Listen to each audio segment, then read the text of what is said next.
आजचा हा माझा लेख, हा विषय थोडा वेगळा घेतला मी. ह्या माझ्या लेखाला नाव दिलं जग हे अपार्टमेंट. जग हे अपार्टमेंट हा माझा लेख.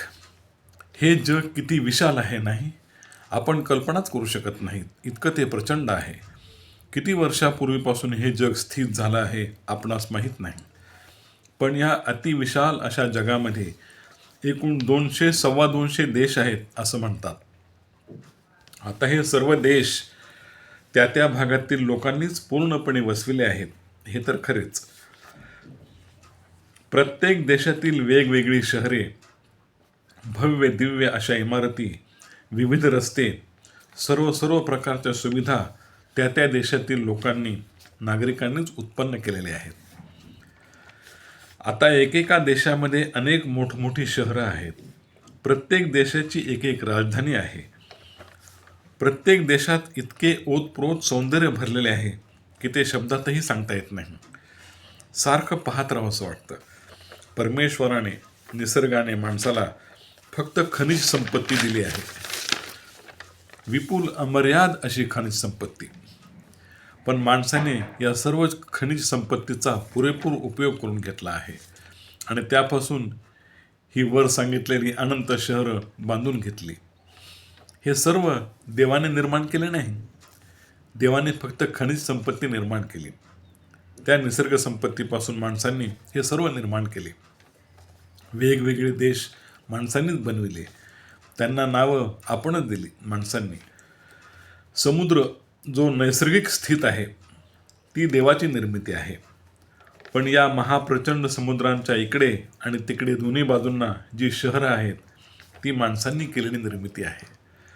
जगातील सर्व देशांना आणि त्यातील सर्व शहरांना माणसाने वेगवेगळी नावे दिली. असो, आता आम्हाला महत्त्वाचे सांगायचे ते हेच की अगदी पूर्वी असं समजा की हे जग म्हणजे एक मोठा ओपन प्लॉट होता. मोठा ओपन प्लॉट. आणि मग या भल्या मोठ्या ओपन प्लॉटवर माणसांनी कन्स्ट्रक्शन सुरू केले. म्हणजे तिथं वेगवेगळे देश निर्माण केले, नवीन नवीन शहरं निर्माण केली. म्हणजेच आपल्या आजच्या भाषेत देवाने निर्माण केलेल्या या ओपन प्लॉटवर आता जग या नावाचं एक विशाल अपार्टमेंट निर्माण झालं. आता हे जग म्हणजे एक अपार्टमेंट आहे असं समजू. एका अपार्टमेंटमध्ये 10-10, 12-12 फ्लॅट असतात आणि प्रत्येक फ्लॅटमध्ये 4-4 लोक राहत असतात. त्याचप्रमाणे या जग नावाच्या अपार्टमेंटमध्ये 200-2.25 फ्लॅट आहेत. म्हणजे 200-2.25 देश आहेत. त्या देशांना आपण फ्लॅट म्हणलं. एक एक देश म्हणजे देवाच्या दृष्टीने एक एक फ्लॅटच.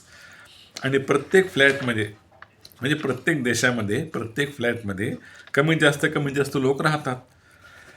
तर असं हे जग, देवाचं अपार्टमेंट बांधलं माणसांनीच. पण त्याचा मुख्य बिल्डर किंवा मेन कॉन्ट्रॅक्टर म्हणा कोण, तर तो वर बसलेला परमेश्वर. सगळ्यांना एक ना एक दिवस त्याच्याकडेच जायचं आहे. पण आज आम्ही जे ऐकतो, यूट्यूबवर बघतो, ते किती भयानक आहे. आता महायुद्ध होणार म्हणे. अहो, देश तुमचा काय आणि आमचा काय, पण त्यामध्ये सौंदर्यस्थळं आपण माणसांनीच निर्माण केली ना. ती या युद्धामध्ये सगळी नष्ट होणार का? माणसांनीच तयार केलेलं विश्व माणसांनीच का नष्ट करायचं? माणसं तर सगळी सारखीच की. तुमच्या देशातली काय आणि आमच्या देशातली काय. वैर किंवा शत्रुत्व हे तुमचं तुमच्यापुरतं. पण हे सुंदर विश्व, त्याला कुरूप नका करू. आपणच प्रचंड कष्ट करून हे बांधलं आणि आपणच एका झटक्यात बॉम्ब टाकून ते नष्ट करावं का? देवाचं हे जग म्हणजे जणू तुमचं आमचं अपार्टमेंट आहे. युद्ध टाळा.